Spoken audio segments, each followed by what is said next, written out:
রাজ কিচেনে সবাইকে স্বাগত জানাই। বন্ধুরা, এখানে জ্যান্ত ট্যাংরা মাছ নিয়েছি। তো ট্যাংরা মাছটা দেশি, দেখতে পাচ্ছ কত সুন্দর। তো এই ট্যাংরা মাছের আজকের একটা রেসিপি করব। তো এখানে আমি নিয়ে নিয়েছি দুটো পেঁয়াজ, দুটো টমেটো, কয়েকটা কাঁচা লঙ্কা।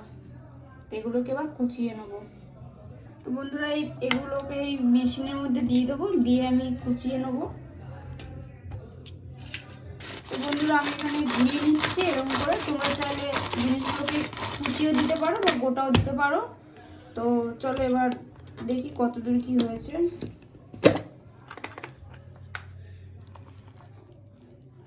তো এই দেখছো কত সুন্দর মিহি হয়ে গেছে। আমার যেহেতু মেশিনটা এখানে বড় বলে তাই আমি সব গোটা গোটা দিয়ে দিয়েছি। তোমরা চাইলে কুচিয়েও দিতে পারো। তো কড়াতে তেল দিয়ে দিচ্ছি। মাছ ভেজে নিয়েছিলাম এই কড়াতে। তেল গরম হয়ে গেছে। তো এবার আমি যেই পেঁয়াজ, কাঁচা লঙ্কা, টমেটোটা যে কুচিয়ে রেখেছিলাম ওটা দিয়ে দেবো।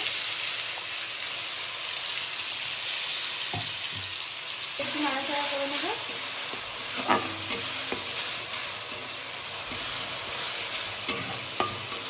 একটু ভাজা ভাজা হয়ে এসছে, তো দিয়ে দেবো 1 চামচ মতো নুন, দিয়ে একটু নাড়াচাড়া করে দেবো।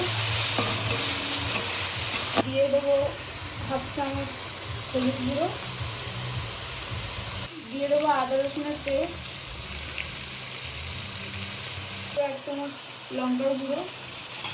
এটা ভালো করে কষিয়ে নেবো। দিয়ে দেবো এখানে চিনি, স্বাদ হওয়ার জন্য অল্প একটুখানি। এটাকে আরও ভালোভাবে কষাতে হবে, যতক্ষণ না তেল ছাড়বে ততক্ষণ কষিয়ে যেতে হবে ভালোভাবে। এখানে কষানো হয়ে গেছে, এবার আমি জল দিয়ে দেবো অল্প করে। তো জল দিয়ে দিয়েছি, এটাকে ওপরে এবার সব মাছগুলোকে দিয়ে দেবো। এবার ঢাকা দিয়ে দেবো, ফুটে উঠলে বন্ধ করে দেবো গ্যাস। তো 5 মিনিট পর আবার খুললাম। দেখো কত সুন্দর একটা কালার এসছে। একটু মাখো মাখো হবে, মানে বেশি ঝোল থাকবে না। এখন রেডি হয়ে গেছে দেশি ট্যাংরা মাছের ঝাল।